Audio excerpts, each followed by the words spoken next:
നമസ്കാരം സുഹൃത്തുക്കളെ. Tarot love energies എന്ന നമ്മുടെ ഈ ചാനലിൻ്റെ പുതിയൊരു അധ്യായത്തിലേക്ക് എല്ലാ മാന്യപ്രേക്ഷകർക്കും എൻ്റെ വിനീതമായ നമസ്കാരം. ഇന്നത്തെ നമ്മുടെ വായനയുടെ തലക്കെട്ട് എന്ന് പറയുന്നത്, ഈ വ്യക്തി എന്തുകൊണ്ടാണ് നിങ്ങളുടെ ജീവിതത്തിൽ എത്തിപ്പെട്ടത്, ഈ വ്യക്തിയുമായുള്ള എന്ത് കർമ്മമാണ് നിങ്ങൾക്കുള്ളത്. ഇതാണ് നമ്മൾ ഇന്നിവിടെ നോക്കാൻ പോകുന്നത്. തീർച്ചയായിട്ടും പേഴ്സണൽ റീഡിങ്ങിന് താല്പര്യമുള്ളവർക്ക് എൻ്റെ വാട്സപ്പ് നമ്പർ ഞാൻ ഡിസ്ക്രിപ്ഷൻ ബോക്സിൽ കൊടുത്തിട്ടുണ്ട്. വാട്സപ്പിൽ മെസ്സേജ് ചെയ്താൽ പേഴ്സണൽ റീഡിങ്ങിൻ്റെ വിശദാംശങ്ങൾ ഞാൻ അവിടെ പറയുന്നതായിരിക്കും. അപ്പോൾ നിങ്ങൾ സ്നേഹിക്കുന്ന വ്യക്തിയെ നല്ല രീതിയിൽ മനസ്സിൽ ഓർക്കുക. പോസിറ്റീവായിട്ടുള്ള കാര്യങ്ങളും നെഗറ്റീവായിട്ടുള്ള കാര്യങ്ങളും മിക്സ് ചെയ്ത് ചിന്തിക്കരുത്. പോസിറ്റീവായിട്ട് മാത്രം ചിന്തിക്കാനായിട്ട് ശ്രമിക്കുക. എന്നാൽ മാത്രമേ നിങ്ങൾക്ക് റീസണേറ്റ് ആവുകയുള്ളൂ. ഓക്കെ, അപ്പോൾ നമ്മൾക്ക് വായനയിലേക്ക് കടക്കാം. തീർച്ചയായിട്ടും നമുക്കിവിടെ കാണാൻ സാധിക്കുന്നത്, ഒരുപാട് ചീറ്റിംഗ് എനർജി ലഭിച്ചു കഴിഞ്ഞതിന് ശേഷം നിങ്ങളുടെ ജീവിതത്തിലേക്ക് കുറച്ച് വൈകിയാണെങ്കിലും എത്തിപ്പെട്ട ഒരു നിധി തന്നെയാണ് ഈ വ്യക്തി എന്ന് പറയുന്നത്. ഒരുപാട് ചീറ്റിംഗ് നിങ്ങൾക്ക് ലഭിച്ചിട്ടുണ്ട്. കാരണം ഈ വായന കണ്ടുകൊണ്ടിരിക്കുന്ന പ്രേക്ഷകരായ നിങ്ങൾ 100%-ൽ 95% വ്യക്തികളും പ്രേക്ഷകരും നിങ്ങൾ വളരെ സത്യസന്ധമായിട്ടുള്ള വ്യക്തികളായിട്ടാണ് കാണിക്കുന്നത്. വളരെ നല്ല മനസ്സിന് ഉടമയായിട്ടുള്ള വ്യക്തികൾ. മറ്റുള്ളവരെ സഹായിക്കണം, മറ്റുള്ളവരുടെ കണ്ണീര് തുടയ്ക്കണം, അല്ലെങ്കിൽ മറ്റുള്ളവരുടെ വിഷമം കേൾക്കുമ്പോൾ അത് എൻ്റെയും കൂടെ വിഷമമാണ് എന്നുള്ള രീതിയിൽ അവരുടെ ഒപ്പം നിന്നുകൊണ്ട് വിഷമിക്കുന്ന, അല്ലെങ്കിൽ അവരെ സമാധാനിപ്പിക്കാനുള്ള മനസ്സ് കാണിക്കുന്ന ഒരു പറ്റം വ്യക്തികളുടെ ഊർജമാണ് നമുക്കിവിടെ ലഭിച്ചുകൊണ്ടിരിക്കുന്നത്. തീർച്ചയായിട്ടും നമ്മൾക്ക് കാണാൻ സാധിക്കുന്നത് ഇവിടെ വളരെയധികം പോസിറ്റീവായിട്ടുള്ള വ്യക്തികളാണ്. പക്ഷേ നിങ്ങൾ പലപ്പോഴും വളരെ സത്യസന്ധതയോടു കൂടിയും സ്നേഹത്തോടു കൂടിയും ആത്മാർത്ഥതയോടു കൂടിയും മറ്റുള്ളവരോട് നിങ്ങൾ പെരുമാറുന്നുണ്ടെങ്കിൽ പോലും നിങ്ങൾക്ക് പ്രതിഫലമായിട്ട് കിട്ടുന്നത്, അതായത് നിങ്ങൾക്കതിൻ്റെ റിസൾട്ടായിട്ട് കിട്ടുന്നത് എപ്പോഴും അവഗണനയും പരിഹാസവും, ചീറ്റിങ്, അതായത് പറ്റിക്കുക, അത് പല രീതിയിൽ പറ്റിക്കുക, വിശ്വാസവഞ്ചന, താഴ്ത്തിക്കെട്ടൽ, ഇതൊക്കെയാണ് നിങ്ങൾ അനുഭവിക്കുന്നത്, അല്ലെങ്കിൽ നിങ്ങളിലേക്ക് എത്തിച്ചേരുന്നത്. ഇവിടെ കുറച്ച് നെഗറ്റീവായിട്ടുള്ള പാസ്റ്റ് ലൈഫ് കർമ്മകൾ നമുക്കിവിടെ കാണാൻ സാധിക്കുന്നുണ്ട്. അത് നിങ്ങൾക്കുമുണ്ട്, ഈ വ്യക്തിക്കുമുണ്ട്. അതായത് നിങ്ങൾ സ്നേഹിക്കുന്ന ഈ വ്യക്തിക്കുമുണ്ട്, നിങ്ങൾക്കുമുണ്ട്. ഇത് തികച്ചും യാദൃശികമായിട്ടുള്ള രീതിയിൽ വന്നിരിക്കുന്ന രണ്ട് ബന്ധമായിട്ടാണ് നമുക്ക് കാണാൻ സാധിക്കുന്നത്. അതായത് ഈ വ്യക്തി നിങ്ങളുടെ ജീവിതത്തിലേക്ക് ഈ ഒരു ജന്മത്തിൽ വന്നത് ഒരിക്കലും നേരത്തെ പ്ലാൻ ചെയ്തിട്ടോ അല്ലെങ്കിൽ നിങ്ങൾക്ക് നേരത്തെ അറിയാവുന്ന ഒരു വ്യക്തിയോ അല്ല.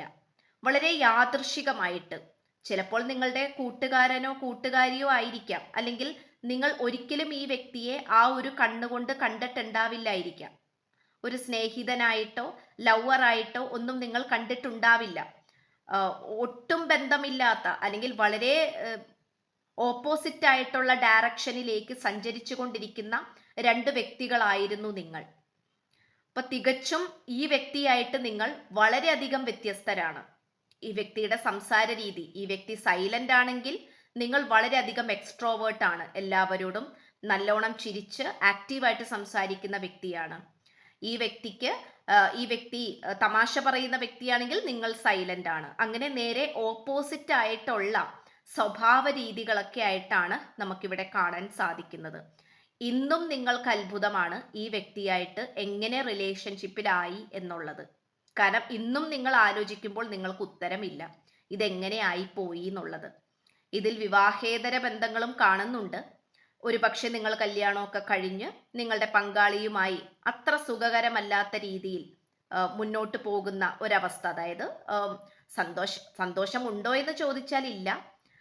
മറ്റാർക്കോ വേണ്ടി, അല്ലെങ്കിൽ മക്കൾക്ക് വേണ്ടി ജീവിക്കുന്നത് പോലെ, അല്ലെങ്കിൽ സമൂഹത്തിനെ ബോധിപ്പിക്കുവാൻ വേണ്ടി മുന്നോട്ട് അഡ്ജസ്റ്റ് ചെയ്ത് ജീവിക്കുന്നത് പോലെ നിങ്ങൾ നിങ്ങളുടെ സ്നേഹവും നിങ്ങളുടെ വിഷമങ്ങളും പരാതികളും എല്ലാം ഉള്ളിൽ ഒതുക്കിക്കൊണ്ട് മുന്നോട്ട് നീങ്ങിക്കൊണ്ടിരിക്കുന്ന സമയത്ത് വളരെയധികം യാദൃശികമായിട്ട് നിങ്ങളുടെ ലൈഫിലേക്ക് എൻട്രി ചെയ്ത ഒരു വ്യക്തിയായിട്ടാണ് നമുക്കിവിടെ കാണാൻ സാധിക്കുന്നത്.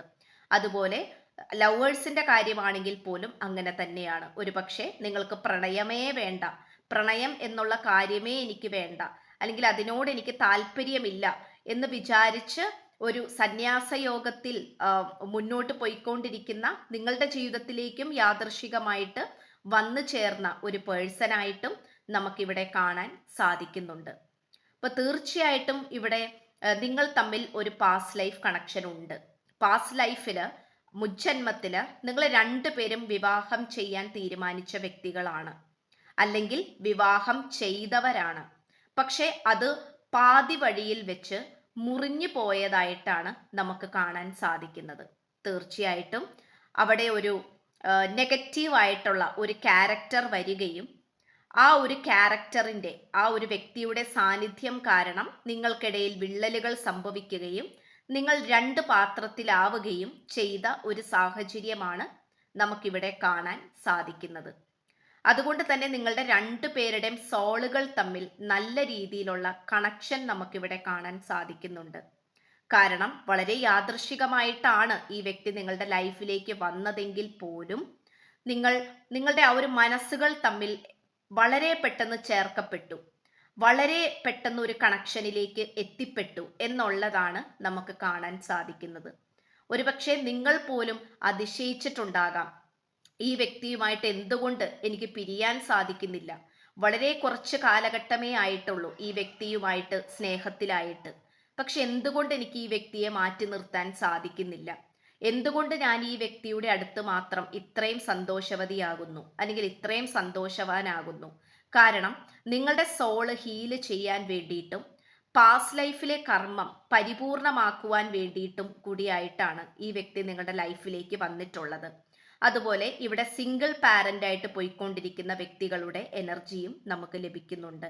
അതായത് വിവാഹത്തിന് ശേഷം സ്വന്തം പങ്കാളി നഷ്ടപ്പെട്ടു പോവുക, അല്ലെങ്കിൽ പങ്കാളിയായിട്ട് വേർപിരിഞ്ഞു നിൽക്കുന്ന അവസ്ഥ, കുട്ടികളെ നിങ്ങളാണ് നോക്കുന്നത്, സിംഗിളായിട്ട് നിങ്ങൾ പോകുന്നു, കുട്ടികളെ നോക്കി ഒരു ഡിപ്രഷൻ രീതിയിൽ പോകുന്നു. ആ ഒരു സമയത്ത് ഈ വ്യക്തി നിങ്ങളുടെ ലൈഫിലേക്ക് കടന്നു വരുന്നു. അതും യാദൃശികമായിട്ട്, ഒട്ടും പ്ലാൻഡ് ആയിട്ടുള്ള, അല്ലെങ്കിൽ നിങ്ങൾക്ക് അറിയാവുന്ന വ്യക്തിയോ ഒന്നുമല്ല. വളരെയധികം ചിലപ്പോൾ നിങ്ങൾ കണ്ടിട്ടുണ്ടാകാം, പക്ഷെ ഈ വ്യക്തിയെ ശ്രദ്ധിക്കുകയോ അല്ലെങ്കിൽ ഈ വ്യക്തിയുമായിട്ട് സംസാരിക്കാൻ മുതിരുകയോ ഒന്നും നിങ്ങൾ ചെയ്തിട്ടില്ല. അങ്ങനെ വളരെ യാദൃശികമായിട്ട് സർപ്രൈസ് ആയിട്ടുള്ള രീതിയിൽ ഈ വ്യക്തി പെട്ടെന്ന് കടന്നു വരികയും നിങ്ങൾക്കൊരു താങ്ങായി, തണലായി, നിങ്ങൾക്കൊരു സഹോദരന്റെ സ്നേഹം, അച്ഛന്റെ സ്നേഹം, ഭർത്താവിന്റെ സ്നേഹം, കാമുകന്റെ സ്നേഹം, അങ്ങനെ എല്ലാ രീതിയിലുള്ള സ്നേഹവും നിങ്ങൾക്ക് ഇപ്പോൾ ഈ വ്യക്തി തന്നുകൊണ്ടിരിക്കുകയാണ് എന്നുള്ളതാണ് നമുക്ക് കാണാൻ സാധിക്കുന്നത്. ഇവിടെ തീർച്ചയായിട്ടും ഈ വ്യക്തിയുമായി നിങ്ങളിപ്പോൾ സിംഗിൾ ആണെങ്കിൽ ഈ വ്യക്തിയുമായി നിങ്ങൾക്ക് ഒന്നിക്കാനുള്ള സാധ്യതകൾ വളരെയധികം കൂടുതലാണ് എന്നാണ് കാണിക്കുന്നത്. കാരണം ദാമ്പത്യ ജീവിതത്തെയും വിവാഹത്തെയും ഒക്കെ സൂചിപ്പിക്കുന്ന കാർഡ് നമുക്ക് ലഭിച്ചിട്ടുണ്ട്. അതുപോലെ അത് ഇൻകംപ്ലീഷൻ കർമ്മയായിട്ട് പാസ്റ്റ് ലൈഫിൽ കിടക്കുന്നുമുണ്ട്. അതായത് വിവാഹം ചെയ്യാൻ തീരുമാനിച്ചവരാണ്, പക്ഷെ അത് മുടങ്ങിപ്പോയി, വിവാഹം ചെയ്യാൻ സാധിച്ചില്ല. ഇനി വിവാഹം ചെയ്തവരാണ് നിങ്ങളെങ്കിൽ തീർച്ചയായിട്ടും കഴിഞ്ഞ ജന്മത്തിൽ നിങ്ങൾക്ക് തേർഡ് പാർട്ടിയുടെ സാന്നിധ്യം കാരണം പിരിയേണ്ടി വന്നതായിട്ടും നമുക്ക് കാണാൻ സാധിക്കുന്നുണ്ട്. അപ്പോൾ അത് വീണ്ടും അതിൻ്റെ കംപ്ലീഷൻ, ആ ഒരു അധ്യായം പൂർത്തിയാക്കുവാൻ വേണ്ടി ഈ ജന്മത്തിൽ നിങ്ങൾക്ക് ഈ വ്യക്തിയുമായി ഒന്നിക്കാൻ സാധിക്കും എന്നുള്ള രീതിയാണ് നമുക്ക് കാണാൻ സാധിക്കുന്നത്. പക്ഷെ ഇവിടെയും നമുക്ക് രണ്ട് രീതിയിലുള്ള തേർഡ് പാർട്ടി കാണാൻ പറ്റുന്നുണ്ടെങ്കിൽ പോലും ഇവിടെ എത്ര ഫൈറ്റ് ചെയ്തിട്ടായാലും നിങ്ങളുമായിട്ട് ഒന്നായി ചേരണം എന്നുള്ള ദൃഢനിശ്ചയത്തോടു കൂടി ഈ വ്യക്തി നിൽക്കുന്നതായിട്ടാണ് നമുക്ക് കാണാൻ സാധിക്കുന്നത്. ഇവിടെ തേർഡ് പാർട്ടി രണ്ട് തരങ്ങളിൽ വന്നിട്ടുണ്ട് എന്ന് ഞാൻ പറഞ്ഞു. രണ്ട് തരങ്ങളിൽ നമുക്ക് കാണാൻ സാധിക്കുന്നത്, ഒന്ന് മാതൃസ്ഥാനത്ത് നിൽക്കുന്ന, തടസ്സപ്പെട്ട് നിൽക്കുന്ന ഒരു സ്ത്രീയെ നമുക്ക് കാണാൻ സാധിക്കുന്നുണ്ട്. അവരുടെ എനർജി കുറച്ച് നെഗറ്റീവാണ്, അവര് അത്യാവശ്യം തടസ്സമായിട്ട് നിൽക്കുന്നുണ്ട്. രണ്ടാമത്തെ കാര്യം എന്ന് പറയുന്നത് തീർച്ചയായിട്ടും ഈ വ്യക്തിയിലേക്ക് ഒരുപാട് ഓപ്ഷൻസ് വരുന്നതായിട്ട് കാണിക്കുന്നുണ്ട്. അതായത് ഇപ്പോൾ ഈ വ്യക്തിക്ക് ഒരുപാട് വിവാഹാലോചനകൾ വന്നു ചേരുക. അപ്പോൾ നിങ്ങളെ മറന്നു കളയുന്ന രീതിയിലേക്ക് ഈ വ്യക്തിയെ വേറെ വേറെ പല കാര്യങ്ങളിലേക്കും പ്രലോഭിപ്പിക്കുക, വേറെ കാര്യങ്ങളിലേക്ക് അട്രാക്റ്റ് ചെയ്യിപ്പിക്കുക, അതിന് വേണ്ടിയിട്ട് വേറെ ആൾക്കാർ ശ്രമിക്കുക. അപ്പോൾ ഇതൊക്കെ നമുക്കിവിടെ കാണാൻ സാധിക്കുന്നുണ്ട്. പക്ഷെ എങ്കിൽ പോലും ഈ വ്യക്തി നിങ്ങളിലേക്ക് തന്നെയാണ് നോക്കിക്കൊണ്ടിരിക്കുന്നത്. സ്നേഹത്തിന്റെ പാനപാത്രം കയ്യിലേന്തിക്കൊണ്ടിരിക്കുന്ന ഒരു വ്യക്തിയെ തന്നെയാണ് നമുക്കിവിടെ കാണാൻ സാധിക്കുന്നത്. അത്യാവശ്യം നെഗറ്റീവായിട്ടുള്ള വ്യക്തികളെ ഈ പേഴ്സൺ മാക്സിമം അവോയ്ഡ് ചെയ്യുന്നുണ്ട്, അതായത് വേണ്ട എന്ന് വെക്കുന്നുണ്ട്. അതും ഈ വ്യക്തിക്ക് യൂണിവേഴ്സൽ പ്രൊട്ടക്ഷൻ ഉള്ളതുകൊണ്ടാണ് ഈ വ്യക്തിക്ക് അങ്ങനെ ചെയ്യാൻ സാധിക്കുന്നത്. അപ്പോൾ തീർച്ചയായിട്ടും ഇതാണ് നമുക്ക് ആ ഒരു കർമ്മമായിട്ട് കാണാൻ സാധിക്കുന്നത്. അതായത് ഈ വ്യക്തിയായിട്ട് കണ്ടുമുട്ടണം എന്നുള്ളതിനെ പറ്റിയിട്ടുള്ള ആ ഒരു ചാപ്റ്റർ അല്ലെങ്കിൽ ആ ഒരു അധ്യായം എന്ന് പറയുന്നത് ഈ ഒരു ഇൻകംപ്ലീഷൻ കർമ്മയാണ്. അപ്പോൾ തീർച്ചയായിട്ടും ഇത്രയുമാണ് ഈ വ്യക്തി നിങ്ങളുടെ ജീവിതത്തിലേക്ക് എത്തിപ്പെട്ടതിൻ്റെ കാരണം എന്താണ് എന്നുള്ളത് പലവർക്കും ഇതിനോടകം വ്യക്തമായി എന്ന് വിശ്വസിക്കുന്നു. പേഴ്സണൽ റീഡിങ്ങിന് താല്പര്യമുള്ളവർക്ക് എൻ്റെ വാട്സപ്പ് നമ്പർ ഞാൻ ഡിസ്ക്രിപ്ഷൻ ബോക്സിൽ കൊടുത്തിട്ടുണ്ട്. വാട്സപ്പിൽ മെസ്സേജ് ചെയ്താൽ പേഴ്സണൽ റീഡിങ്ങിൻ്റെ വിശദാംശങ്ങൾ ഞാൻ അവിടെ പറയുന്നതായിരിക്കും. അതുപോലെ ചാനൽ ഇഷ്ടപ്പെട്ടാൽ സബ്സ്ക്രൈബ് ചെയ്യുക, വീഡിയോ ഇഷ്ടപ്പെട്ടാൽ ലൈക്ക് ചെയ്യുക, ഷെയർ ചെയ്യുക. നിങ്ങളുടെ വിലയേറിയ അഭിപ്രായങ്ങൾ കമന്റ് ബോക്സിലൂടെ രേഖപ്പെടുത്തുക. പുതിയൊരു അധ്യായത്തിൽ കാണുന്നത് വരേക്കും എല്ലാ മാന്യ പ്രേക്ഷകർക്കും എൻ്റെ വിനീതമായ നന്ദി, നമസ്കാരം. God bless you.